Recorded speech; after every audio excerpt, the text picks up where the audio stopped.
திடீரென்று Donald Trump ஜனாதிபதியாக வந்ததோடு என்ன பண்ணிட்டாருன்னா, இப்போ ஒரு வாரத்துக்கு முன்பதாக யமனிகளோடு ஒரு பேச்சுவார்த்தையை நடத்தி, உங்களுக்கு எங்களுக்கு சண்டை இல்லை, நீங்கள் இஸ்ரேலோட வேண்டிய சண்டையை பிடிச்சிக்கிறங்க, நான் என் வேலையை பார்த்துட்டு போகிறேன் என்று சொல்லி அமெரிக்காவினுடைய விமானம் தாங்கி கப்பலாக இருக்கக்கூடிய யுஎஸ்எஸ் ட்ரூமன் தற்போது செங்கடலில் இருந்து பயணிக்க ஆரம்பித்து விட்டது என்கிற செய்திகளும் வெளியாகி இருக்குது. காரணம் என்ன, யமனோட நீ எங்களுக்கு சண்டை இல்லை என்கிற முடிவுக்கு அவங்க வந்துட்டாங்க. இந்த F-35 விமானங்களை பொறுத்தவரையில் உயர் தொழில்நுட்பம் கொண்டவை, ரேடார்ல சிக்காது என்கிற பல வல்லமைகள் அவர்களுக்கு இருப்பதாக சொல்லப்படுகிறது. அந்த வகையான விமானங்களுக்கு வாஷிங்டன் போஸ்ட் வந்து இது தொடர்பான ஒரு விவரமான தெளிவான ஒரு அறிக்கையை செய்தியாக வெளியிட்டு இருக்கிறது. அதுல இருந்துதான் அமெரிக்கா ஏன் ஹூதிகளோடு பின்வாங்கியது என்கிற ரகசியம் வெளியாகி இருக்கிறது.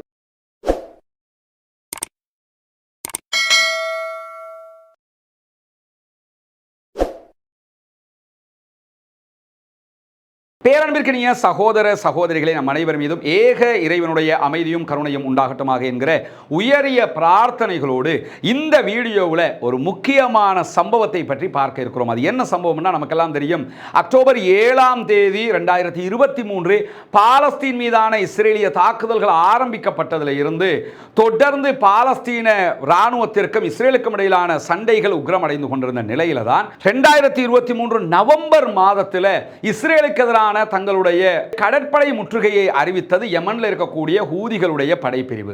ஹூதிகள் என்ன பண்ணாங்கன்னா, இஸ்ரேலிய கப்பல்கள், இஸ்ரேலுக்கு ஆதரவான கப்பல்கள் மீது நாங்கள் தாக்குதல் நடத்துவோம் என்று அறிவித்தார்கள். பிற்பட்ட நாட்களில் அமெரிக்காவும் அமெரிக்காவினுடைய பிரிட்டிஷ் உள்ளிட்ட நேச நாடுகளும் சேர்ந்து ஹூதிகளுக்கு எதிரான ஒரு தாக்குதலை நாங்கள் நடத்தப் போகிறோம் என்று செங்கடல்ல அவர்களுடைய விமானம் தாங்கி கப்பல்களை கொண்டு வந்து வைத்து தொடர் தாக்குதல்களை எல்லாம் நடத்தி கொண்டிருந்தார்கள்.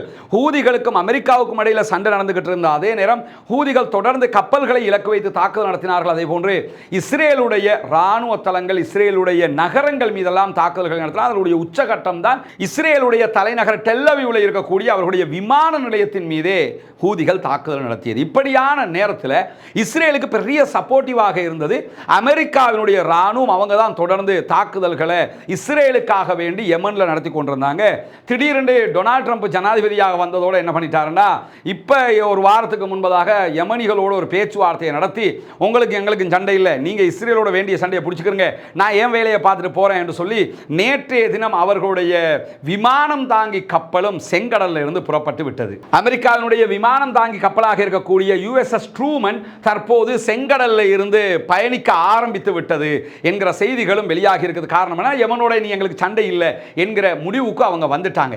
இந்த சண்டையில இருந்து நிறுத்தம் வந்ததற்கான காரணம் பல இடங்களில் பலரும் பேசுகிறார்கள். அமெரிக்க ஜனாதிபதியை பொறுத்தவரையில் அவர் வாய்க்கு வந்ததெல்லாம் பல இடங்களில் பேசிக்கிட்டு தெரிஞ்சார். ஆனால் இன்னைக்கு வாஷிங்டன் போஸ்ட் வந்து இது தொடர்பான ஒரு விவரமான தெளிவான ஒரு அறிக்கையை செய்தியாக வெளியிட்டு இருக்கிறது. அதில் இருந்துதான் அமெரிக்கா ஏன் ஹூதிகளோடு பின்வாங்கியது என்கிற ரகசியம் வெளியாகி இருக்கிறது. அதற்கான காரணம் என்னன்னா, நமக்கு தெரியும், அமெரிக்கா நடத்தக்கூடிய தாக்குதல்களில் உலகத்திலேயே மிக வேகமான குண்டுவீச்சு விமானமாக பயன்படுத்தக்கூடியது F-35 விமானங்கள். அதற்கடுத்ததாக F-16 வகையான விமானங்கள் இருக்கிறது. இந்த F-16 வகையான விமானங்கள் பாகிஸ்தான் வச்சிருக்கிறாங்க, பஹ்ரைன் வச்சிருக்கிறாங்க. இப்படியான நாடுகள் வைத்துக் கொண்டிருந்தாலும் பாகிஸ்தான் இந்தியா மேல தாக்குதல் நடத்தக்கூடாது என்கிற நிபந்தனையோடு தான் அந்த விமானங்கள் கொடுக்கப்பட்டிருக்கிறது பாகிஸ்தானுக்கு. அதே நேரத்தில் F-35 விமானங்களை பொறுத்தவரையில் மிடில் ஈஸ்ட் கண்ட்ரிகள் யார்ட்டையுமே இல்லை, இஸ்ரேல்கிட்ட மட்டும்தான் F-35 விமானங்கள் இருக்கிறது. அதை கொண்டு தான் அவங்க அந்த தாக்குதல்களை நடத்துகிறார்கள். அமெரிக்காவும் என்ன பண்ணாங்கன்னா, இந்த யுஎஸ்எஸ் ட்ரூமன் கப்பலில் இருந்து அந்த வகையான விமானங்களை பயன்படுத்தி தான் யமன் மேலே அட்டாக் நடத்தி கொண்டிருந்தாங்க. ஹுதைதா துறைமுகமாக இருக்கலாம், மற்ற இடங்கள் எல்லாம் தாக்குதல் நடத்திக்கிட்டு இருந்தாங்க. இப்போ ஏன் திடீர்னு தாக்குதலை நிறுத்தினார்கள் என்கிற ரகசியம் வெளிப்பட்டிருக்கிறது. அதற்கான காரணம் என்னன்னா, இந்த F-35 விமானங்களை பொறுத்தவரையில் உயர் தொழில்நுட்பம் கொண்டவை, ரேடார்ல சிக்காது என்கிற பல வல்லமைகள் அவர்களுக்கு இருப்பதாக சொல்லப்படுகிறது அந்த வகையான விமானங்களுக்கு. ஆனால் F-35 விமானங்கள் தாக்குதலுக்கு உள்ளாகி இருக்கிறது. ஹூதிகள் அதை தாக்கி இருக்கிறார்கள். எனவே F-35 விமானங்களுக்கே ஒரு ஆயுத குழுவாக இருக்கக்கூடிய ஹூதிகள் தாக்குதல் நடத்துறாங்கன்னா நம்ம ஈரான் மாதிரி ஒரு நாட்டோட சண்டைக்கு போனோம்னா நிலைமை என்னத்துக்கு ஆகும் என்கிறத ரொம்ப ஆழமாக யோசித்திருக்கிறது யுஎஸ், அமெரிக்கா என்கிற செய்திகள் தான் இன்றைக்கு வாஷிங்டன் போஸ்டினுடைய மிக முக்கியமான தரவு செய்தியாக மாறி இருக்கிறது. குறிப்பாக நம்ம பார்த்தோம்னா அமெரிக்காவினுடைய பாதுகாப்பு நிபுணராக இருக்கக்கூடிய ஹாரிசன் காசின் ஒரு முக்கியமான அறிக்கையை வெளியிட்டிருக்கிறாரு. அந்த அறிக்கையை வாஷிங்டன் டைம்ஸ் சுட்டி காட்டுறாங்க. சுட்டி காட்டுகிற நேரத்தில் என்ன சொல்றாங்கன்னு சொன்னா, இந்த சம்பவம்ங்கிறது முன்னேறிய நாடுகளோடு அமெரிக்கா சண்டையிட முடியுமா என்கிற கேள்வியை எழுப்புகிறது.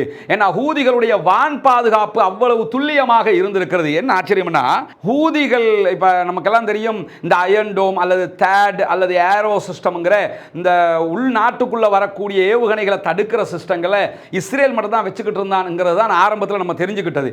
ஆனால் பிறகு இந்த பாகிஸ்தான் இந்தியா வாரில் பார்த்தோம், பாகிஸ்தானும் வச்சிருக்கிறாங்க, இந்தியாவும் வச்சிருக்கிறாங்க. அது எவ்வளவு தடுக்கிறது என்கிற ஒரு கேள்வி இருக்கு. இந்த வாட்டி இந்த யுத்த நேரத்தில் அதையெல்லாம் பார்த்தோம். அதே நேரத்தில் ஈரான் வைத்துக் கொண்டிருப்பது ரஷ்யாவிடமிருந்து பெறப்பட்ட தொழில்நுட்பத்தை கொண்டு தயாரிக்கப்பட்டது, மிக துல்லியமானது என்பது தற்போது வெளியாகி இருக்கிறது. ஏன்னா யமன் வைத்துக் கொண்டிருக்கக்கூடிய இந்த ஏரோ சிஸ்டங்கள் எல்லாமே ஈரான் கொடுத்தது என்கிற காரணத்தினால, ஆனால் இது ஒரு பழைய தொழில்நுட்பம் என்றும் பேசப்படுகிறது. ஆனால் துல்லியமான தொழில்நுட்பமாக இருக்கிறது. பழைய தொழில்நுட்பத்தை கொண்டே F-35 விமானங்களை இலக்கு வைக்க முடியும் என்றால் ஈரானிடம் இருக்கக்கூடிய புதிய தொழில்நுட்பங்கள் என்னவெல்லாம் செய்யும் என்கிற கேள்விகள் மிக லேசாகவே அமெரிக்காவுக்கு எழுந்திருக்கிறது. குறிப்பாக ஹூத்திகள் என்ன பண்றாங்கன்னு சொல்லி சொன்னா, அமெரிக்காவுடைய F-16 அதே போன்று F-35 விமானங்களை கிட்டத்தட்ட தாக்கி அழித்தார்கள் என்கிற செய்திகள் பதிவாகி இருப்பது மட்டுமல்லாம, அமெரிக்காவுடைய ராணுவ ஆய்வாளராக இருக்கக்கூடிய கிரிகோரி ப்ரூ என்கிறவர் தன்னுடைய எக்ஸ் தளத்தில் வெளியிட்டிருக்கக்கூடிய செய்தியிலும் என்ன சொல்றாருன்னு சொன்னா, ஆல்ரெடி அமெரிக்காவினுடைய MQ-9 வகையான ட்ரோன்கள், ஆளில்லா விமானங்கள், நம்மளை விட உயரமாக இருக்கக்கூடிய ட்ரோன்கள், நம்ம மற்ற வீடியோக்கள் அதை நம்ம காட்டியிருக்கிறோம், ஆளில்லா விமானங்கள், இதுல கிட்டத்தட்ட 9 விமானங்களை அவர்கள் சுட்டு வீழ்த்தி இருக்கிறார்கள். ஒரு விமானமே $30 மில்லியன் பெறுமதியானது. $30 மில்லியன் கணக்கு போட்டு பாருங்க, ருபீஸ்ல நமக்கு தலையை சொறிகிற அளவுக்கு இருக்கும். அந்த $30 மில்லியன் பெறுமதியான 9 விமானங்களை ஆல்ரெடி ஹூதிகள் சுட்டு வீழ்த்தி இருக்கிறார்கள். எப்படி சுட்டு வீழ்த்தி இருக்கிறாங்கன்னா, இந்த அவங்கள்ட்ட இருக்கக்கூடிய வான் பாதுகாப்பு ஏரோ சிஸ்டம் மூலமாக உடனே அது உள்ள வரும்போது டிடெக்ட் பண்ணுது. டிடெக்ட் பண்ணி அதில் இருக்கக்கூடிய ஏவுகணை போய் தாக்கி அழிக்குது. இதில் என்ன ஸ்பெஷல்னு கேட்டால், இஸ்ரேலுடைய அயன் டோம் எல்லாம் எங்கே இருக்குங்கிறத கரெக்டாக துல்லியமாக ஹிஸ்புல்லாக்கள் அடையாளம் கண்டு அழிச்சிட்டாங்க. ஆனால் இவங்களுடைய இந்த சிஸ்டம் எங்கே இருக்குங்கிறத இஸ்ரேலால இன்னும் அடையாளம் காண முடியாமல் இருக்குது. அமெரிக்காவும் அடையாளம் காணலை என்கிறது தான் இதில் இருக்கக்கூடிய மிகப்பெரிய மைனஸாக இருக்கிறது. மட்டுமல்லாம ஹூத்திகள் வைத்துக் கொண்டிருக்கக்கூடிய இந்த பாதுகாப்பு, வான் பாதுகாப்பு சிஸ்டம்ங்கிறது ரொம்ப மேம்படுத்தப்பட்ட சாம் வகையான சிஸ்டம் என்கிறது இந்த ஆய்வறிக்கை. அன்பிற்கினிய சகோதர சகோதரிகளை, நமக்கெல்லாம் தெரியும், புனிதமிக்க ஹஜ் பெருநாளை நாம் நெருங்கிக் கொண்டிருக்கிறோம். ஹஜ்ஜுடைய காலகட்டமாக இருக்கிறது. பக்ரீத் நம்மை நெருங்குகிறது. எனவே இறைவனுடைய கட்டளை பிரகாரம், நபிகள் நாயகம் ஸல்லல்லாஹு அலைஹி வஸல்லம் அவர்களுடைய கட்டளை பிரகாரம் இந்த காலகட்டத்தில் நம்ம புனிதமிக்க ஹஜ் பெருநாளில் ஏழைகளுக்கான குர்பானி பலிப்பிராணிகளை கொடுக்க வேண்டிய ஒரு கடமை இருக்கிறது. இந்த சுன்னத்தான காரியத்தில் பங்கெடுக்க விரும்பக்கூடிய சகோதரர்கள் வளமை போன்று இம்முறையும் நம்ம குர்பானி ஏற்பாடுகளை செய்திருக்கிறோம். ஒரு மாட்டிலே 7 பேர் பங்கு சேர முடியும் என்கிற நபிமொழிக்கு இணங்க ஒரு பங்கினுடைய விலை 39,000 இலங்கை ரூபாய்கள் என்று நிர்ணயிக்கப்பட்டிருக்கிறது. எனவே இந்த பணிக்காக உதவக்கூடிய சகோதரர்கள் முன்னால் தெரிகிற நம்முடைய அக்கவுண்ட் நம்பருக்கு உங்களுடைய குர்பானி தொகையை வைப்பிலிட்டு விட்டு அதனுடைய ரிசிப்டை நமக்கு அனுப்பிச்சு தாங்க. அதே நேரத்தில் அந்த அக்கவுண்ட்டுக்கு பதிவிட முடியாதவர்கள் முன்னால் தெரிகிற வாட்ஸ்அப் மற்றும் நம்முடைய தொலைபேசி இலக்கத்திற்கு தொடர்பு கொள்கிற போது அதற்குரிய மாற்று வழிகளையும் நம்ம உங்களுக்கு காட்டுவதற்கு தயாராக இருக்கிறோம். இம்முறை பெரும்பாலும் நம்முடைய குர்பானி பலிப்பிராணிகள் அவுட் ஆஃப் கொலம்புக்கு வெளியில் கொடுப்பதற்குரிய ஏற்பாடுகளை தான் நம்ம பண்ணிக்கிட்டு இருக்கிறோம். நிறைய தேவையுடைய மக்கள் நம்மளை தேடி வரக்கூடிய நேரத்தில் அவங்கள தேடி சென்று நாம் உதவ வேண்டிய கடமை இருக்கிறது. அதுக்குன்னு கொழும்புல ஏழைகள் இல்லைன்னுலாம் நான் சொல்ல வரல. கொழும்புல நிறைய சகோதரர்கள் அந்த மாதிரி காரியங்களை ஈடுபடுவாங்க. நம்ம இம்முறை வெளியில் இருக்கக்கூடிய ஊர்களுக்கும் இதை கொண்டு போய் சேர்ப்போம் என்கிற ஒரு முயற்சியாகத்தான் இதை முன்னெடுத்திருக்கிறோம். எனவே இதற்காக உதவக்கூடிய சகோதரர்கள் உங்களுடைய குர்பானி பங்குக்குரிய நிதிகளை அவசரமாக நேர காலத்தோடு அனுப்பி தருகிற போது அதற்குரிய மாடுகளை நம்ம வாங்கிறதுக்குரிய வாய்ப்பாக அது மாறிவிடும் என்பதையும் இந்த இடத்திலே கூறிக்கொள்ள விரும்புகிறேன். இதற்காக தொடர்பு கொள்ள விரும்புகிற சகோதரர்கள் மேற்கண்ட வழிமுறைகளை கடைபிடித்து உங்கள் உதவிகளை வாரி வழங்குங்கள் சகோதரர்கள். இந்த சாம் வகையான சிஸ்டம்ங்கிறது ஈரானுக்குரிய சிஸ்டம் சிஸ்டமாக இருக்கிறது. குறிப்பாக ஹூத்திகளிடத்தில் நவீன அமைப்புகளை கொண்ட இந்த வான் பாதுகாப்பு அமைப்புகள் இருப்பதாக சொல்லப்படுகிற நேரத்தில் அதனுடைய பெயர்களாக பெர்க் 1 என்கிற ஒன்றை அவங்க பயன்படுத்துறாங்க, பெர்க் 2 என்கிற ஒன்றை பயன்படுத்த. பெர்க் 2ல தான் சாம் வகையான சிப்புகள் அதிலே இணைக்கப்பட்டிருக்கிறது என்றும் அது உடனடியாக வரக்கூடிய விமானங்களை வான்பரப்பில் வரக்கூடிய விவகாரங்களை டிடெக்ட் பண்ணுகிறது என்கிறது அமெரிக்காவினுடைய வாஷிங்டன் டைம்ஸினுடைய இந்த செய்தி. எந்த அளவுக்கு சொல்லி சொன்னா இதனுடைய அதிகபட்ச வரம்பாக 31 மைல்கள் 31 மைல் அளவுக்கு உண்டான பகுதிகளில் வரக்கூடிய எந்த விமானமாக இருந்தாலும் எந்த ஒரு ட்ரோனாக இருந்தாலும் இது டிடெக்ட் பண்ணிரும் என்று சொல்லியும் அதே நேரத்தில் பெர்க் 2 என்று இருக்கக்கூடிய அந்த வான் பாதுகாப்பு அமைப்புகள் 44 மைல் வரைக்கும் டிடெக்ட் பண்ணும் என்றும் அடையாளம் காணப்பட்டிருக்கிறது. குறிப்பாக இது 49,000 அடி தொடக்கம் 65,000 அடி அளவுக்கு மேலே வருகிற போதே இவைகளால் டிடெக்ட் பண்ண முடியும். 49,000 தொடக்கம் 69,000 அடி வரைக்கும் டிடெக்ட் பண்ண முடியும் என்று ஆயிடுச்சுன்னு சொன்னா இந்த MQ-9ங்கிறது 35,000 அடி அளவுக்கு தான் பறக்கும், அதுக்கு மேலே பறக்க இயலாது. அதுக்கு இந்த 35,000 அடியில் வரும்போது தான் இவங்க அதை டிடெக்ட் பண்ணி MQ-9 வந்து கீழே விழுத்தாட்டுறாங்க. அதாவது பரவாயில்லை. ஆனால் F-35ங்கிறது மிக வேகமான ஜெட்டாக இருக்கிறது, அதுக்கே அடிக்கிறாங்கன்னு சொல்லி சொன்னால் அவங்களுடைய வல்லமை என்னங்கிறது இப்போ வெளியாக இருக்கக்கூடிய ஆச்சரியமான செய்தியாக இருக்கிறது. குறிப்பாக இந்த பெர்க் வகையான இந்த ஏரோ சிஸ்டம் இருக்குதா இல்லையா, வான் பாதுகாப்பு சிஸ்டம், இது ஈரானுடைய சிஸ்டம். இதில் என்ன பண்ணுறாங்கன்னு கேட்டால் ஈரானுடைய தெய்ர் என்கிற வகையான ஒரு ஏவுகணை தான் அதிலே செட் பண்ணப்பட்டிருக்கிறதா சொல்லப்படுது. மிக துல்லியமான ஏவுகணை என்கிறதையும் இன்றைக்கு அந்த கட்டுரை வெளிப்படுத்தி இருக்கிறது. இதில் ஒருங்கிணைந்த ரேடார் சிஸ்டமும் இருக்கிறது. ரேடாருக்கு சிக்காம எது போகிறதோ அதை ஒரு விதமான சிக்னல் மூலமாக அவங்க அடையாளம் காண்றாங்கன்னு சொல்லியும் ரேடாருக்கு சிக்கிறது ரேடார் மூலமாகவே அடையாளம் கண்டு அட்டாக் பண்றாங்க.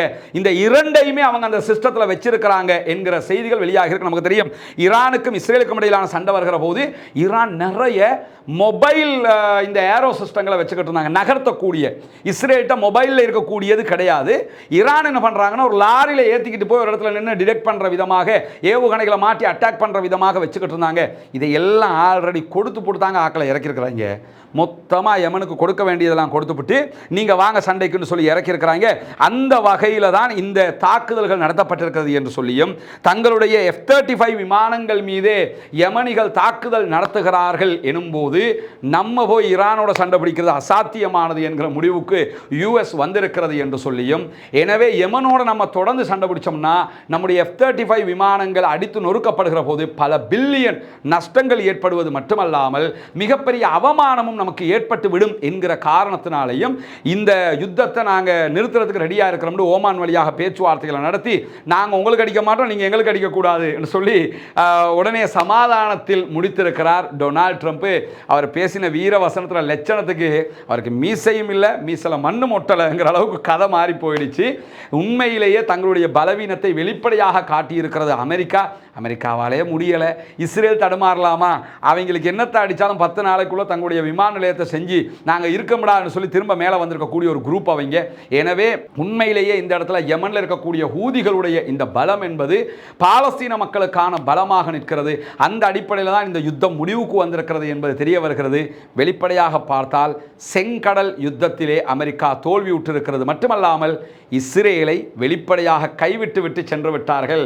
இன்னைக்கு இந்த கப்பல் பயணிக்கிறது என்னும் போது இஸ்ரேலுடைய பாதுகாப்பு மந்திரில் இருந்து எல்லோருமே வானத்துக்கும் பூமிக்கும் குதிக்கிறாங்க.